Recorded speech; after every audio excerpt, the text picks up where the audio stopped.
Welcome to Career Tools. This week, how not to disagree. Let's get started. So, Wendy, this week's cast is on how not to disagree, or it could be how to agree, right? Or how to disagree agreeably. Yeah, yes. I think isn't that a Stephen Covey, that we agree to disagree? I think Mike Swinson would tell me how to disagree agreeably. I think you're right. Swinson says that to me a lot. I think it's because he thinks a hint? I think he thinks I'm disagreeable. Okay. The point of this cast is that not disagreeing is sometimes different than agreeing, isn't it? It is. Yeah. And that there is a nice way to do it, and Right. not a non-career limiting move way to do it. Yes, exactly. If you're disagreeing with your boss, you've got to immediately go, wait, time out. Yeah. Right? Don't say it in the tone of voice and with the words that might be springing to mind. Right. Good. Maybe use something else. Okay, good. So let's get started. Should we do the overview all together first? Yeah, go ahead. So we've got, even if your boss says it's okay, it's not. Yeah. Or at least it's not, like I just said, not the first words that come to mind, and maybe not the tone of voice that would come to mind.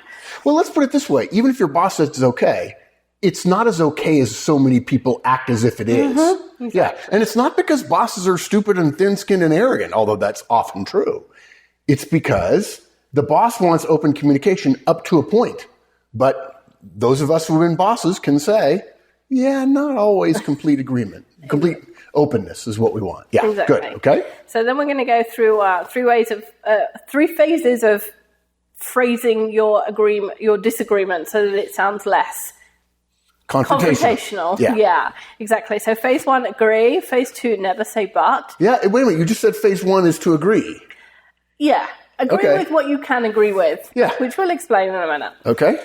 Phase 2, never say but. Phase 3, it's the moving on phrases, so the bit that gets to move past the past conflict. the disagreement, Yeah, exactly. good. And then a bonus of agree with your worst enemy. It's a bit of a challenge for everybody. You know, I found, actually, I think I suggested that bonus, and I like it because if I agree with my worst enemy, when in fact there is agreement, and of course so many people are looking for places of discontinuity and disagreement, there are so many places that we're not looking for that we're in fact agreement. When you agree with your worst enemy repeatedly in a meeting here and then there and then there and then there, when you disagree, it is not perceived as you taking a stand against your worst enemy. And people miss this as a political effort, and it's genius. It works every time. First of all, you'll diffuse that tension that naturally exists between you and your worst enemy, and you'll get your way a lot more often, which is the whole point of agreeing and disagreeing anyway. Yeah, that's Good. Exactly what Okay, so you say even if your boss says it's okay, it's really kind of not. Not okay. Yeah, Okay. Exactly. And you say sometimes when we're on conference calls, it's okay to disagree with me if you want to. And nobody ever actually says, Mark, you're wrong, because you're the boss. And so we don't say that. We find a way to say it more gently and more considerately and respectfully. Yeah. And I think when people, if they analyze an argument, black and white, and they say, let's say you're my boss and you said X and I want to support anti-X. The mistake that so many people make in professional situations when they're talking to their boss is they narrow the analysis down to the truth and falsehood, the rightness, wrongness, the black and whiteness of the argument. And then they proceed to communicate in the abstract about that argument rather than thinking about the context of power, of position, of personality, of temperament, of political, hey, I might lose one now, but I'll gain one later. Exactly. And whether or not there's any chance at all that your idea is going to be followed. Look, if you win the argument but lose the war, that's a Pyrrhic victory, and it's not very smart. And most times in business, it's not worth fighting over. I can't remember what the words are to the Horseman's Law. But the other way works just fine. Yeah, and all the water ends up in the ocean, in the ocean, right? Exactly, yes. And most times it's not worth agreeing. So a couple of reasons why we expressly don't argue with our boss or say, I disagree, or just use that tone of voice that says, you're an idiot and I can't believe you think this. Well, no one would say that they're using the tone of you're an idiot. But if you've analyzed in the abstract and they've said X and you say anti-X, it's easy to infer, and remember folks, communication is what the listener does, that you are saying you're an idiot to your boss, which is maybe not your intent, but you don't get credit for your intent. You get credit for what the other person feels they heard. Exactly. Yeah. Okay. So the first reason is it's disrespectful to your boss. And even if you have a great relationship and behind closed doors, you're talking about football and you're ribbing him about his poor performance at the dartboard or whatever it is, and you think, oh, we have an awesome relationship. If the rest of the team is in the room and you say something which denigrates him, then you are not acting like a professional. Yeah. And let's go a step further on that. We have this all the time where people write us and say, well, I actually think you can give feedback to your boss. I think you guys you need to loosen up. In fact, I just wrote a response to a customer service request, somebody saying, you guys are wrong about this. I'm like, well, okay, we'll be wrong. But what's interesting is there are people who are listening right now and say, well, I'm a boss and I want my people to disagree. And in fact, they don't want their people to disagree. They want to hear opposing points of view, but they want it done in a politically palatable way. And the problem that we're trying to get to here is that too many people disagree, and they see the disagreement as an analytical framework, a black and white, a right or wrong, a 1 or a 0, and they deliver it in what amounts to a disagreeable way. And if all you're doing is talking about the argument and you're not being respectful, and guys, we're not suggesting that your boss is a bomb waiting to explode, but there are right ways to be respectful, as we'll talk about here, like never say but. If you're not doing it that way, it's going to come across at times as disrespectful, and you're going to lose the argument if for no other reason than your boss has role power over you. And the question is, do you want more power? And the answer usually is yes. And sometimes power means getting your voice heard. If you say something that's disagreeable to your boss, she's not hearing what you want them to hear. Exactly. So, yeah. Okay. And so you're saying in public, even if privately you can talk about football or darts or whatever, there's got to be a tendency towards supporting your boss. Oh, yeah, that's your job. As a professional, your job is to support your boss. Or part of your job is to support your boss. Your job is to make him look good. Yeah. Even if he's wrong. To help him achieve his results. Even if you believe he's wrong, even if you believe he's going after the same thing. If you think that he's wrong and your boss is a bit sucky, then the fact that you continue to be there kind of makes you a bit sucky too. I think that's the first time on Manager Tools or Crew Tools the word sucky has ever been used. Okay. Yeah. And so, either decide that as a professional, you're supporting your boss and his goals, or try to find another boss and another job. Right. Because if you can't do that and feel good about it, then you're in the wrong job. The mentality that I approach it with, having worked for lots of bosses who I felt were clearly not as smart as me, stupidly, later realizing, gosh, actually they were really a lot smarter than me in different ways than I understood because I was young and stupid. I think one of the things I learned it took me longer than it should have, or longer than I would have liked to politically, is I just don't have to argue every point. I think that's a really powerful one. This part about agreeing with your boss. You can choose to be quiet. And that in silence is consent. I've forgotten the Latin of that. You can choose to agree, or you could say, I'm fine with that, rather than saying, no, I have a point that I really need to make clear the small difference between my bosses and my point. I want to highlight the fact that I have some insight that my boss doesn't have. When in fact, unless you're willing to go to the mat to disagree, and if everybody else is on board, you're not going to win.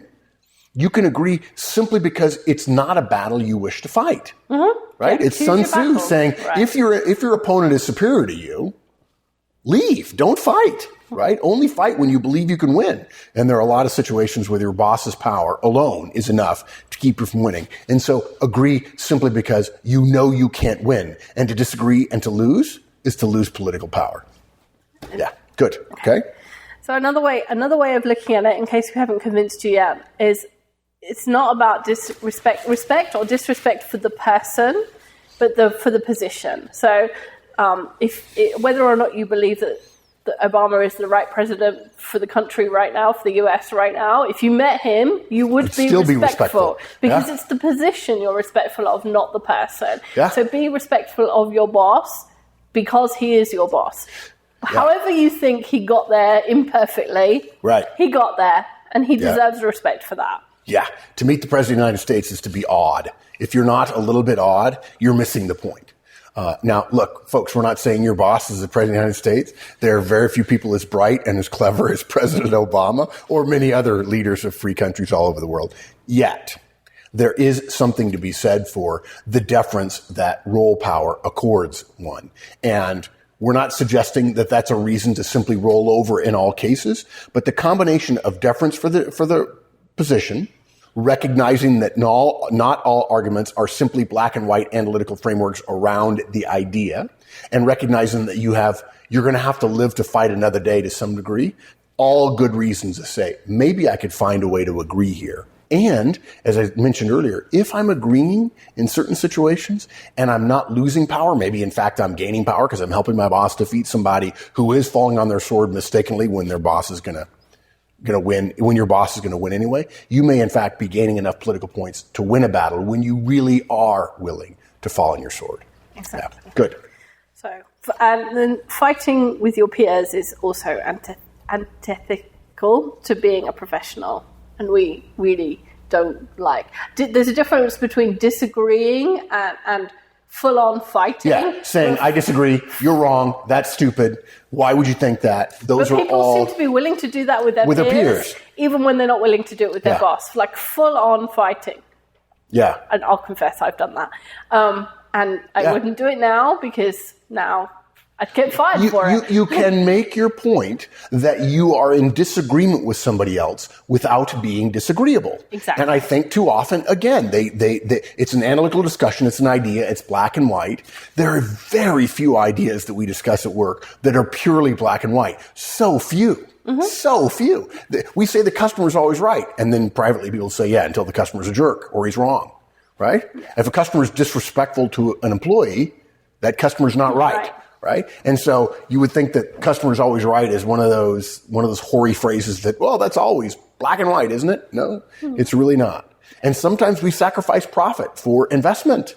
Sometimes we take a loss because we believe it's better in the long term. So even the very basics of what we do every day at work are morally relativistic. Mm-hmm. And that means that applying a black and white idea of I'm right and you're wrong, we disagree, is an inherently politically untenable position for someone who wishes to gain power in the long term. Good. Okay, so having convinced everybody that they're not going to disagree by saying, I disagree, or you're wrong, or that's stupid, or why the hell would you think that? Now, those are all out, so what we're going to advise people to do is first agree with what they can. Yeah, and I'm sure people were shocked that I was the one early jumping ahead to this point a few minutes ago. But I look for that all the time. If I know 30 minutes into an hour-long meeting that I'm going to disagree with somebody on a fundamental point, whether they have the upper hand or not, I'm not thinking that clearly just yet. But if I know 30 minutes into the meeting that I'm going to disagree with somebody, I know the point they're going to take and I'm going to disagree, I might very well in the beginning say, no, I can see that. I agree there. That makes sense to me. All those kind of things in order to gain credibility for the one disagreement I'm going to have. Yeah. So all of those phrases, I can see that, or I understand that, or that's good. That's good. I can see why you see that, or that makes sense to me. One of my favorites is that makes sense to me, or I can feel good about that, or that feels good. And it may have been a case where you weren't going to say anything, but you choose to say something to get the political value of being an agreeable person. So that when you disagree, it's not just because you're a disagreeable person, it's because the point is worthy of debate or discussion. Okay?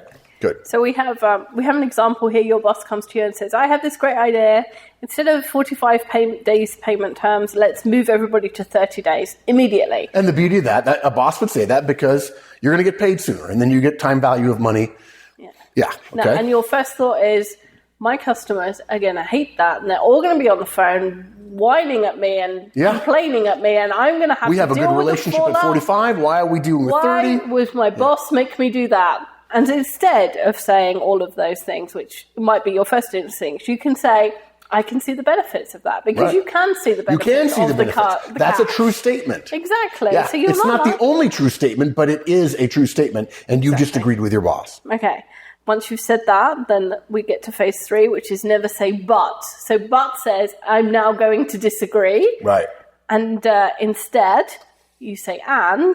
I can see the benefits of that and And then you can introduce you could even say, an alternative Right. rather than a disagreement. Yeah, you could say, that makes sense. We'll get money sooner. Way better for us. And by the way, folks, say it like you mean it. If Wendy's my boss and she says, Mark, we're going to go to 30 days payment, I could say, I see that. That makes sense. More money sooner. Nothing wrong with that, boss. And then I say, and I'm going to have to deal with some fallout here. Mm-hmm. Right? Any suggestions, boss? And you say, well, what fallout? Well, we have a lot of customers who are used to 45 days. Right? Yeah. Okay. Exactly. And look, when we talk about the and not but thing, I think you mentioned it, the meeting ground rule.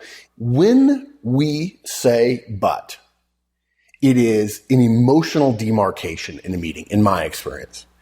In fact, and the people who really are emotionally insensitive in meetings have a tendency of not making the but a conjunction, but starting a sentence with but, which is just literally like a nuclear weapon. Boom, I can see that. pound on the tip. But it's Well, like, no, I'm not even saying that. They don't even say I can see that. They start with but. But, right? You say X and they say but Y. Right? That's an immediate, that not only is conflict, it's confrontational conflict. It's, I'm going to make obvious that I'm in disagreement with you.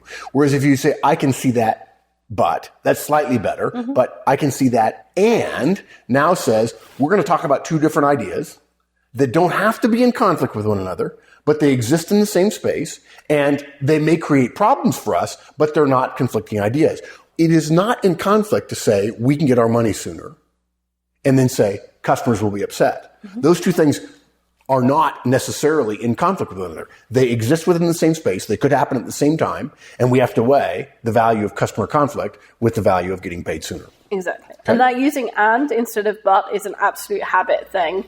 You have to hear yourself saying the sentence. I catch myself saying but all the time and then go back and say, okay, and. Yeah, and so you have to practice. When I'm working in a meeting, I'm fine. If I get in a bad mood in a meeting, if I feel like the meeting's going poorly, I switch to but. And it's a weakness of mine. I know it. And in fact, when the meeting starts going poorly, that's the time I should be sticking with and to reduce the conflict so we'll still be focused on good ideas and working together effectively and so on. And in my role at the company at Manager Tools, when the meeting changes and I feel like we're not getting anywhere and I start saying but, suddenly I'm the only one talking. It's not effective. Funny that.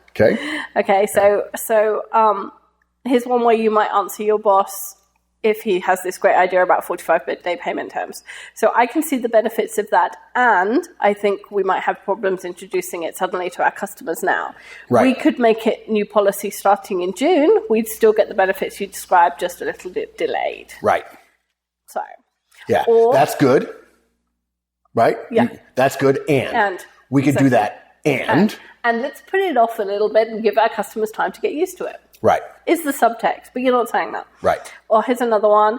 I can see the benefits of that, and I think we might have problems introducing it suddenly to our customers now. Here's something else to consider. How about a competition for the accounts receivable people? 2 days off for the people who bring down their line the most. We get the benefit of the extra cash, and it might cause some fun buzz amongst accounts receivable. This is a completely different idea. Right.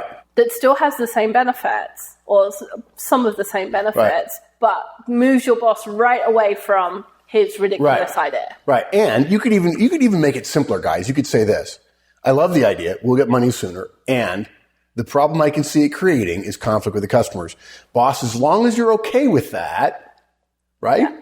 And what you're doing is you're bringing up something that could cause you to be in disagreement, but you're agreeing with the boss's idea, and what you know the result is he or she wants to achieve will also bring up something else. And I've done that to you. I've said, I got a great idea. And you're like, yeah, we do that, and this will happen. And I say, oh, you're right. Let's not do it. Right? And if you'd have said, but that won't work, there are bosses, and I might very well be one of them. I can't remember a situation where this occurred, where I would have said, yeah, we're doing it. Mm-hmm. Right? So in part, stupid me, because you said, but that won't work because of X. And I'd go, well, guess what? The king just trumped you. We've just decided we're going to do it. Now, guys, I know that doesn't make me look well, and I apologize for that, but that's how some bosses respond. And if your boss is in a bad mood and you choose to disagree with him and say, but that won't work because of this, he or she could raise it up and say, no, we're going to go ahead and do it. And by the way, if you're not your boss's friend, if you're an enemy and you immediately come out and disagree openly,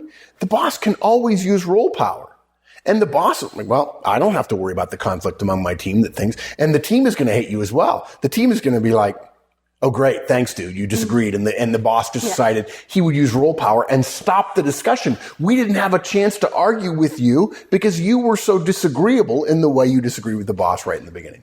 Yeah. So the advantage of the construct that you just came up with, or asking another question, how are you thinking we were going to persuade the customers of that, or how are you thinking about dealing with X? Right. Is that if you don't have the first couple of suggestions we made assumed that you had another suggestion. But you don't have to have one. You don't have to, and you might not have one right then. So asking a question allows you to move away from this ridiculous idea without having to come up with an alternative straight away. I also would say something else. You used the word ridiculous idea a couple of times. It has been my experience that bosses don't think their ideas are ridiculous. And what's more, I have found that directs often say, this guy's ridiculous. But the boss is moving to a different set of criteria, parameters, result factors than you are. And for you to say, I know that's ridiculous, when you think that about your boss, guys, think again. Think again, because you know what? It's probably just a different set of parameters, a different set of variables that your boss is considering. And I've seen directs say, this is absolutely ridiculous. It won't work. It's this, that, and the other thing. Well, okay, maybe it won't work under your present parameters, but the boss knows it has to be done, and you guys are going to have to be creative. Not because all bosses should just be ordering things to happen, but there are a lot of times where visibility to what the boss is dealing with, and vice versa, visibility to what the directs are dealing with, cause people to say things like ridiculous, when in fact, it makes absolute sense for the boss to say what he said. He just is dealing with a different function set than you are as a direct. And even if he's not, he has perfect right. Yeah. He is the boss. He can ask for anything he likes. I would argue a little bit differently. I would think there are people who are listening right now, Wendy, who would say he doesn't have a perfect right. And now we get into the subtlety of how smart are you as a direct? How much role power does your boss have? Who really knows what's best for the organization? And ultimately, how does that decision get made? And I think it's much messier than people like. And I think you and I know that in history, and I don't think it's going to change anytime soon as long as our hierarchical organizations, that the boss believes ultimately he does have a perfect right. Yes, he knows if he engages that perfect right too often and he's wrong, he'll get fired. But ultimately, role power is a far bigger trump card than most directs would like it to be. And a little bit of political savvy will keep you from bumping up against that role power. Way more likely, it'll keep you out of trouble. And too many people don't recognize it and think it all should just be about ideas. But ideas are always included in ideas, and the evaluation of ideas is the perception one has of that idea and its relative value to the organization. So, okay, so where were we? Moving on phrases, right? So they were our moving on phrases. Either suggest something else or ask a question. Right. And then the last point is our bonus challenge. My favorite. Agree with your worst enemy. So as I said earlier, Horstman's third law says the other way just works just fine. Yeah. And often I find myself disagreeing with people just because I don't like them, I don't like their tone of voice, and they're different to me and I can't see their point of view. They're a high S, whereas I'm a high D, and I just think you're taking too long or whatever. Yeah. And so who cares what other people think? Or feel. Like, whatever, feelings. Yeah. And so we just disagree with them just because of all of our instinctive stuff rather than actually listening to what they're saying and finding something to agree with. Right. And the challenge of walking into a meeting knowing that you are Wendy and Mark said, I have to find something to agree with, will allow you to find something to agree with. You'll be amazed at how often I found this when I first started to realize that being myself didn't get me what I wanted, when I was nearly had to be separated from somebody, I realized that if I was nice, I got what I wanted more often. And I was amazed at how often... And what you're saying is your natural tendency wasn't to be nice. No, it was to engage in a conflicting way with the idea that the outcome of the conflict would more often benefit you. I'd win. You had skills that were conflict-based. That's what high Ds tend to have. High Cs as well, to some degree. Or actually, I'm sorry, not high Cs, high Is. They're comfortable with conflict. They're comfortable with disagreement. But what you learned was your natural tendency wasn't necessarily the most effective. No. Yeah. And if I was nice, I was stunned. Distinctly better. I have been stunned for the last 20 years since I learned it. Every time I find someone that I don't instinctively want to agree with, when I look for something to agree with, or I look for something that I like about them, I find something. It's there. Yep. Yeah. Yep. It's there to be found. Yep. So. There's always things we have in common with other people. You know, if nothing else, you can agree the sky is blue, right? I have gone through meetings where I decided at the start of the meeting, I know I'm in a bad mood. I know there's a lot to disagree with. But in the big scheme of things, every week, do I have to agree with everything I choose to disagree with? No. And I decided to go through an operations meeting, one of our internal weekly meetings, saying, okay, that's fine. I can get along with that. Knowing full well that if it produced a result after a couple of weeks it was bad, I could go back and say, okay, that didn't work. But I just went to the meeting saying, this is a meeting that could get bad, really bad, and I'm the one who could probably make it really bad as one of the owners, and so I'm simply choosing not to. And I have had Mike call me afterwards and go, I thought that was going to be awful. And I said, why? Well, there were a lot of things on the agenda. I said, no, I decided we're going to be good with that. And how many things that come up in a weekly meeting are so jugular to the organization that you can't afford to agree with it or find some common ground, some common cause with somebody? Exactly. Yeah. So it's amazing.